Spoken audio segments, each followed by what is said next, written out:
ခရိယန်ဘာသာဝင်တွေထဲမှာတရားဟောနေကြတဲ့အချို့သောပုဂ္ဂိုလ်တွေကိုဒီဗီဒီယိုဖိုင်လေးကိုမြင်သိချင်ပါတယ်။ဘာလို့လဲဆိုတော့ဗုဒ္ဓဘာသာကိုအခုတလောဝေဖန်နဲ့ပုတ်ခတ်တယ်ဆိုတဲ့နေရာမှာသိက္ခာရှိရှိနဲ့အထက်တန်းကြကြနဲ့လူကြီးလူကောင်းဆန်ဆန်မဟုတ်ဘဲနဲ့ဗျံဗရာနဲ့ပြောချင်တာပြောပုတ်ခတ်နေကြတာဖြစ်တဲ့အတွက်ကြောင့်ဦးဇင်းကအားမလို့အားမရဖြစ်လို့ဒီဗီဒီယိုဖိုင်လေးကိုဖန်တီးရခြင်းဖြစ်ပါတယ်။အဲ့တော့ဘာလို့ရမလဲဆိုတော့အခုချက်ချင်းပဲ YouTube ထဲကိုသွားမယ်ကြောက်ကွင်းအရေးတော်ပုံဆိုပြီးတော့မှရိုက်ရှာကြည့်ပြီးတော့ဉာဏ်ပညာနဲ့ရှင်းပြီးတော့မှအစာအဆုံးလေးနားထောင်စေချင်ပါတယ်။ဘာလို့လဲဆိုတော့ကြောက်ကွင်းအရေးတော်ပုံဆိုတာကတစ်ချိန်လုံးကဗုဒ္ဓဘာသာဘုန်းကြီးတွေနဲ့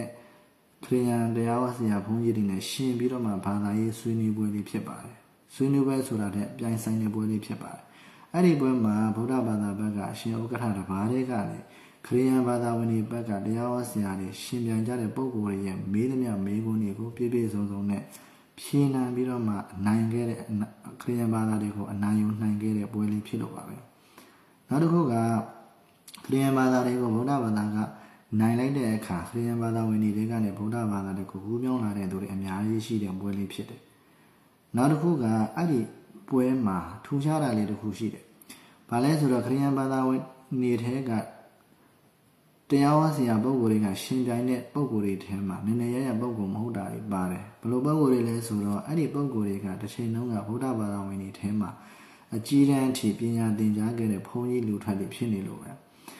အကြီးတန်းအထိဗုဒ္ဓဘာသာအကြီးတန်းအထိသင်္ကန်းဝိနည်းအကြီးတန်းအထိစာသင်တယ်ပြီးတော့ခရိယန်လူထွက်ပြီးတော့မှခရိယန်ဘာသာတွေကိုကူးပြောင်းသွားတယ်ပြီးတော့ခရိယန်ဘာသာထဲမှာတရားဝဆရာဖြစ်နေနေထိုင်ကြတဲ့ပုဂ္ဂိုလ်တွေဖြစ်တယ်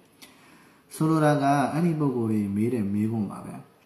ဒီပုဂ္ဂိုလ်တွေဟာဗုဒ္ဓဘာသာရဲ့အကြောင်းကိုကောင်းကောင်းကြီးလေ့လာသိရှိထားတဲ့သူတွေဖြစ်တယ်လို့ခရိယန်ဘာသာထဲမှာတရားဟောပုဂ္ဂိုလ်ဖြစ်သည့်အလျောက်ခရိယန်ဘာသာရဲ့အကြောင်းကိုကောင်းကောင်းကြီးလေ့လာသိရှိထားတဲ့ပုဂ္ဂိုလ်တွေဖြစ်တယ်။ဒါကြောင့်မလို့ဒီပုဂ္ဂိုလ်တွေရဲ့ဗုဒ္ဓဘာသာကိုဝေဖန်မယ်ပိုင်းခြားမယ်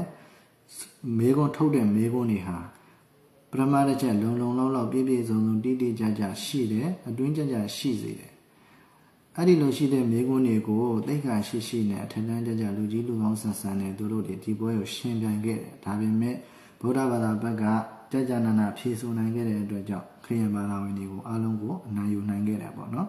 အဲ့တော့အခုခေတ်လိုမျိုးကိုဝေဖန်မယ်ဆိုတဲ့ဘာသာတရားကြောင့်ကောင်းကောင်းကြီးမလေ့လာဘဲနဲ့ဗျံဘာသာအပေါ်စားဆန်ဆန်နဲ့သိက္ခာရှိမဟုတ်ဘဲနဲ့ဝေဖန်တာမျိုးမဖြစ်စေချင်လို့မမြင်စေချင်လို့ပေါ့နော်ကိုယ့်ရဲ့ခုံကိုဖော်ထုတ်တာမျိုးကိုမမြင်စေချင်လို့ဦးစင်းကဒီဗီဒီယိုပိုင်းကိုဖန်တီးရခြင်းဖြစ်ပါတယ်